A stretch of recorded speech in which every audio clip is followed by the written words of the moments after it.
What is the nominal and effective cost of trade credit under the credit terms of 315 net 30?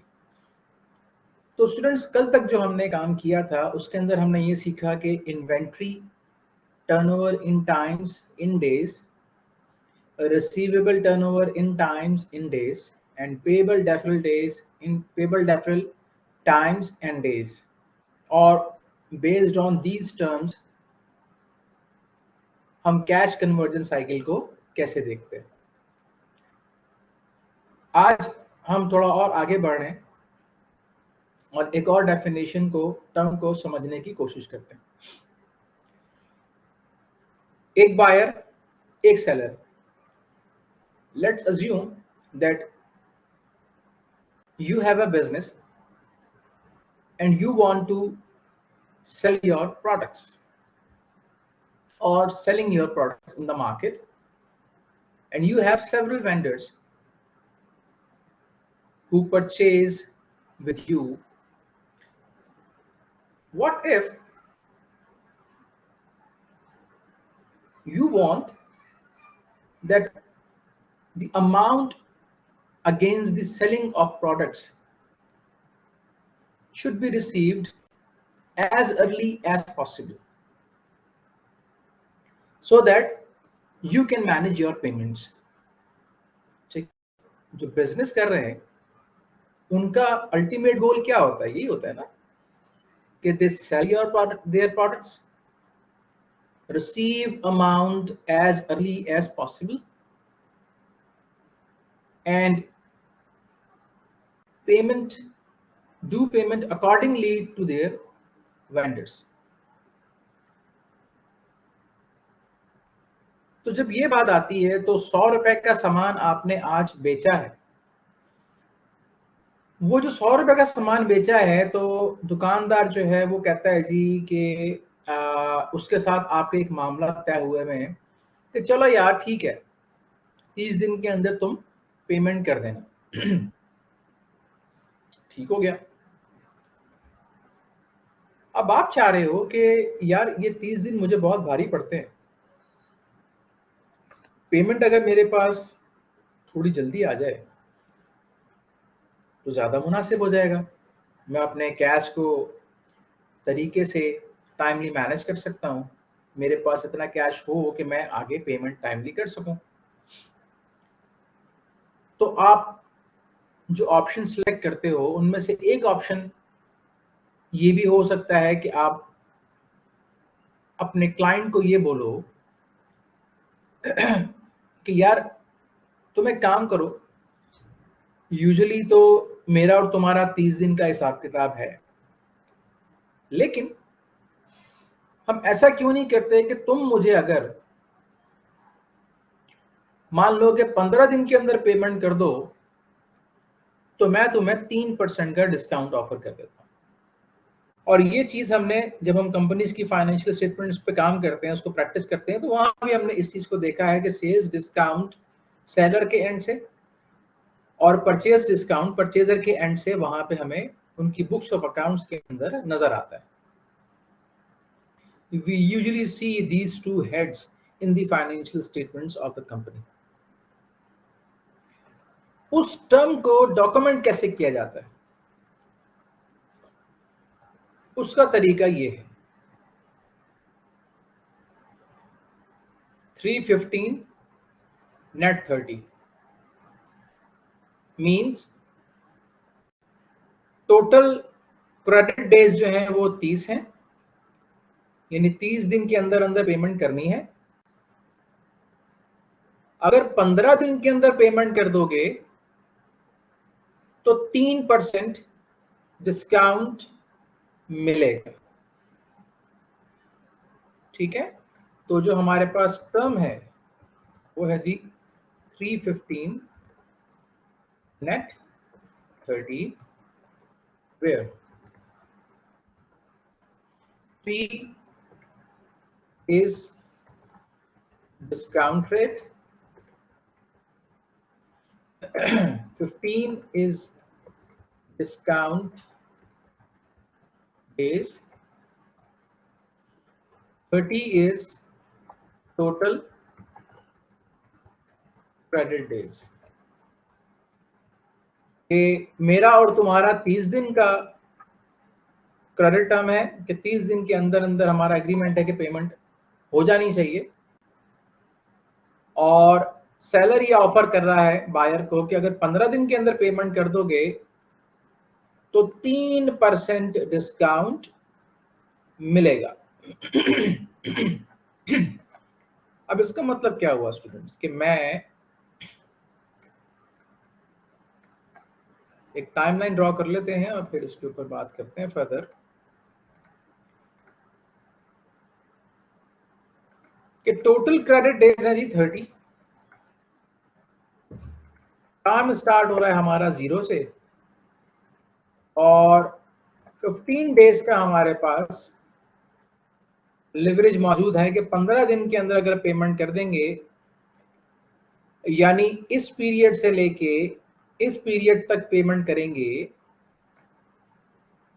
तो हमें 15% का 3% का discount मिलेगा।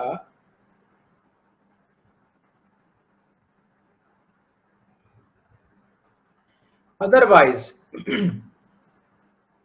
पूरा का पूरा इस पीरियड के अंदर, यानी एक पीरियड तो ये हो गया आपका, एक पीरियड तो ये हो गया, और एक पीरियड ये हो गया, 3% डिस्काउंट मिलेगा, नहीं तो पूरा का पूरा 100% पे करना है। अगर 15 से लेके 30, यानी 15 क्रॉस हो गया, 16 शुरू हो गया, 16 से लेके 30 तक किसी भी दिन अगर आप पेमेंट करोगे तो पूरा का पूरा 100% पे करना पड़ेगा। तो मैं अगर इसका ब्रेकअप करूं तो ब्रेकअप कुछ इस तरीके से बन जाएगा कि मान लो कि अगर 100 रुपीज की बाइंग की है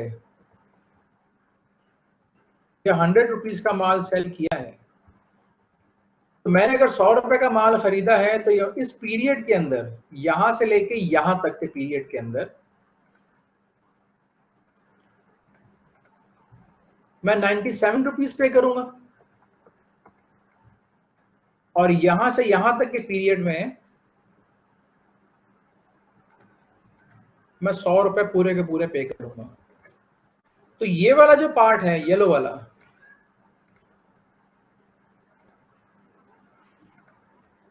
इसे इन टर्म्स कहते हैं जी फ्री ट्रेड क्रेडिट, और इसे कहते हैं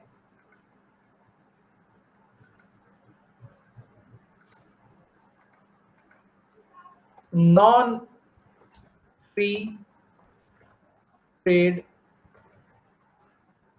क्रेडिट। अब मुझे ये बताओ कि मैंने 100 रुपए का माल परचेज किया है, मेरे पास ये अपॉर्चुनिटी मौजूद है कि मैं इस 100 रुपए के बदले 15 दिन के अंदर पेमेंट करके 97 रुपीज पे कर सकता हूं।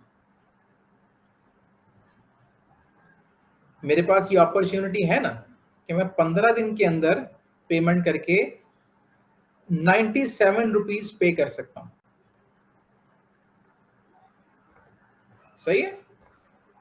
और अगर मैं इस अपॉर्चुनिटी को अवेल नहीं कर रहा तो इसका मतलब मैं यहां पर 3% की एडिशनल कॉस्ट बेयर कर रहा हूं।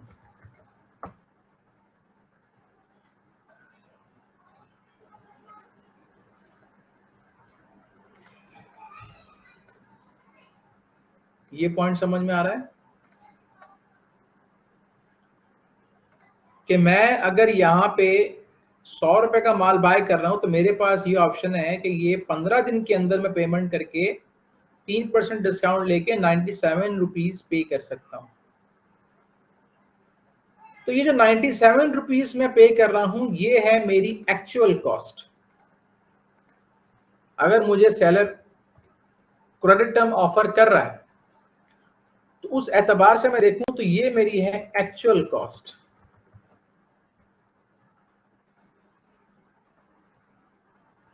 और अगर मैं ये 15 दिन के अंदर पेमेंट नहीं करता तो जो उसके बाद में अगर पेमेंट कर रहा हूं तो इसका मतलब मैं 3% की एडिशनल कॉस्ट बेयर कर रहा हूं।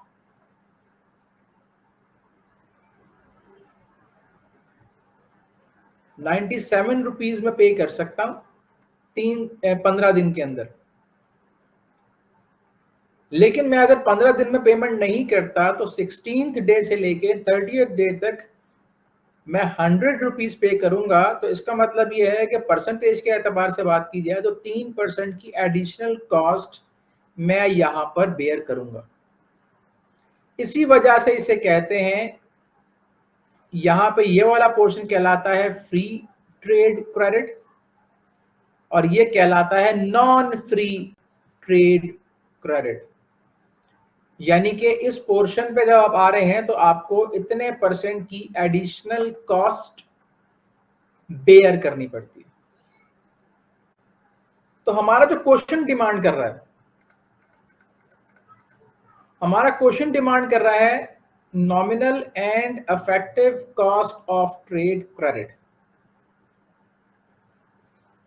तो ये जो बात हो रही है, ये बात हो रही है इस पोर्शन के हवाले से, नॉन फ्री ट्रेड क्रेडिट के हवाले से, कि ये तो चलो ठीक है 97 रुपीज जो है ये मैं पे कर सकता हूं, ये मेरी एक्चुअल कॉस्ट बन रही है। लेकिन मैं अगर ये फैसिलिटी अवेल नहीं कर रहा तो मुझे एडिशनल 3% पे करना पड़ रहा है। तो ये जो एडिशनल कॉस्ट है, ये जो non free trade credit cost है, ये नॉमिनल और इफेक्टिव कितनी होगी? तो nominal cost of trade credit formula,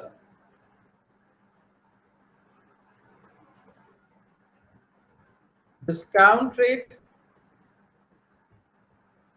divided by 1 minus discount rate. ये हो गया आपका एक सेट और इसी का दूसरा सेट है इनटू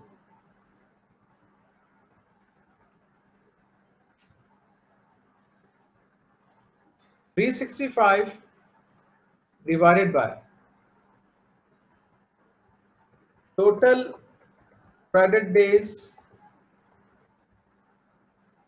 minus discount days।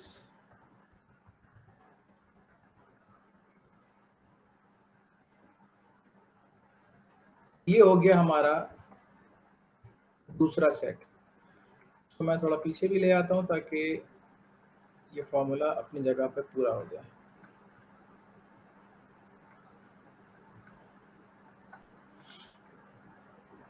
तो नॉमिनल कॉस्ट ऑफ ट्रेड, इसको मैं कलर भी दे देता हूं ताकि आप लोग समझ जाओ कि ये हम कैलकुलेशन किस पोर्शन की कर रहे हैं।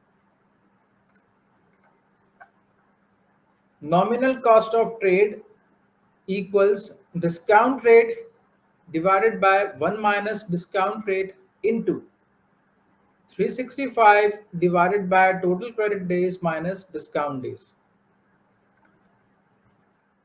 अब अगर मैं इसको अलग अलग सॉल्व करूं,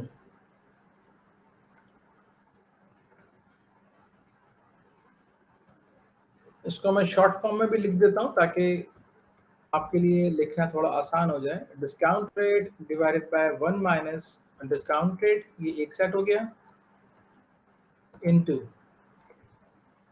365 divided by total credit days minus discount days।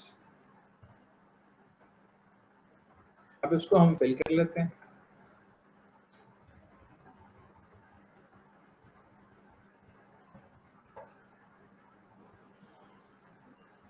Discount rate कितना है जी?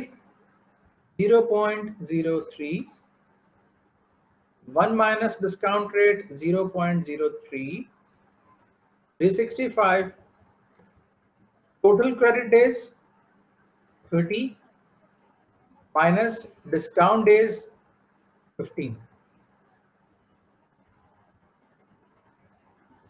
अब इन दोनों को पहले मैं अलग अलग कर लेता हूँ, एक पोर्शन और उसके बाद दूसरा पोर्शन।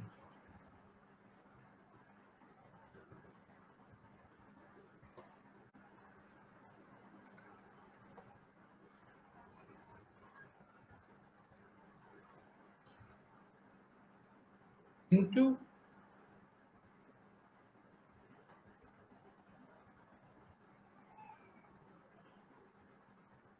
दूसरा पोर्शन हो गया आपका 365 और इसको हम ब्रैकेट में कर देते हैं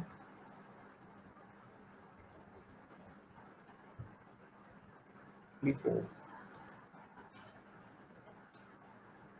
जी।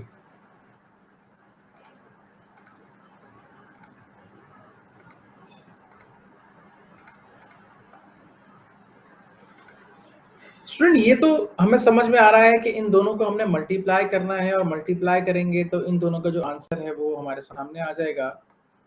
लेकिन इसके साथ साथ हमें ये भी समझना जरूरी है कि ये दोनों चीजें अलग अलग एक्सप्लेन क्या करती हैं।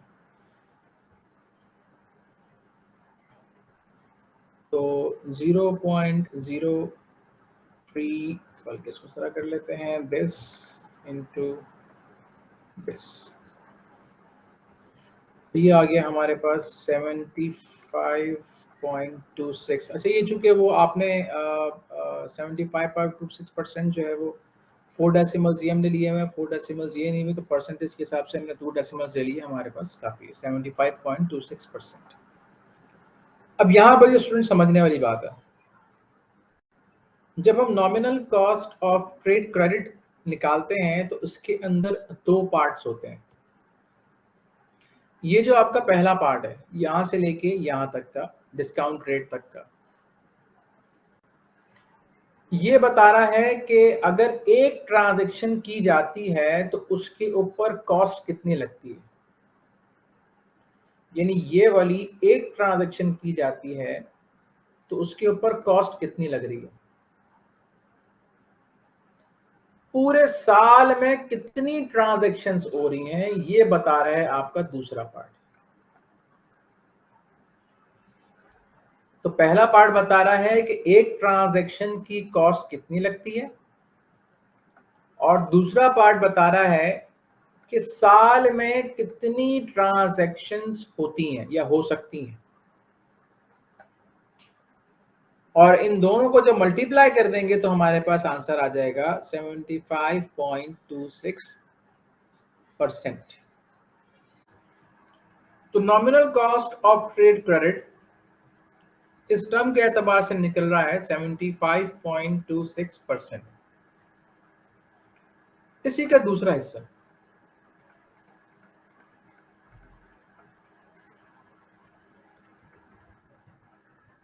effective cost of trade credit। अब अगर nominal cost of trade credit का फॉर्मूला याद है ना, तो उसका मतलब फिर effective cost of trade credit का फॉर्मूला याद रखना कोई मुश्किल काम नहीं है।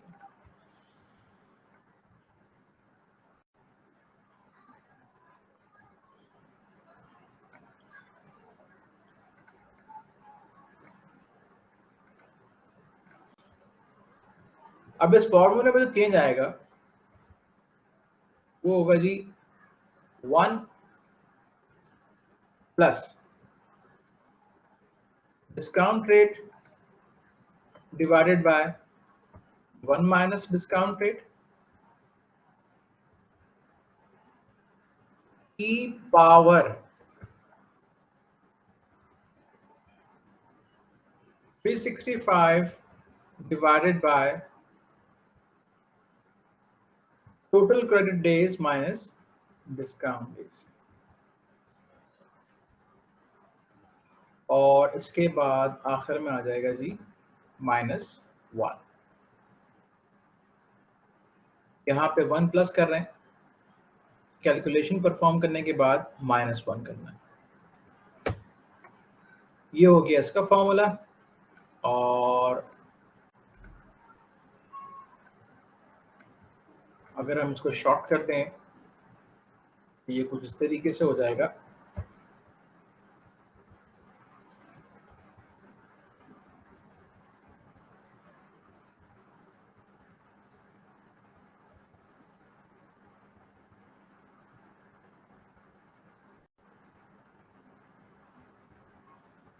Discount days -1। सिंपल इसके ऊपर डाटा अप्लाई कर दें and you will get the final answer। तो डिस्काउंट रेट हो गया जी 0.03। ये आपने ऑलरेडी वैसे कैलकुलेट किया हुआ है, इसको हम दोबारा कर लेते हैं। 0.03 और 0.03 30 और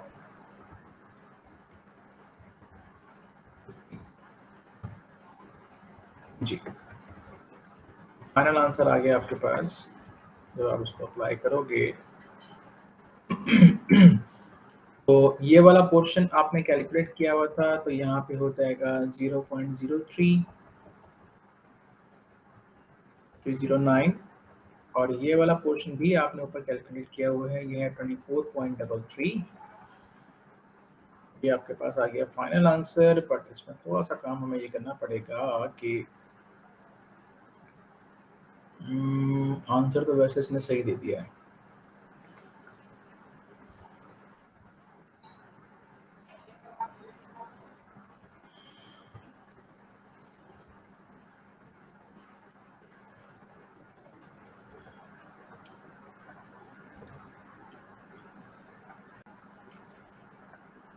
अब वो आपने बेसिकली नंबर्स राउंड करके यूज किया है, मैंने उसको लिंक किया है, तो वो इसलिए फर्क आ रहा है, अदरवाइज कोई इशू नहीं है।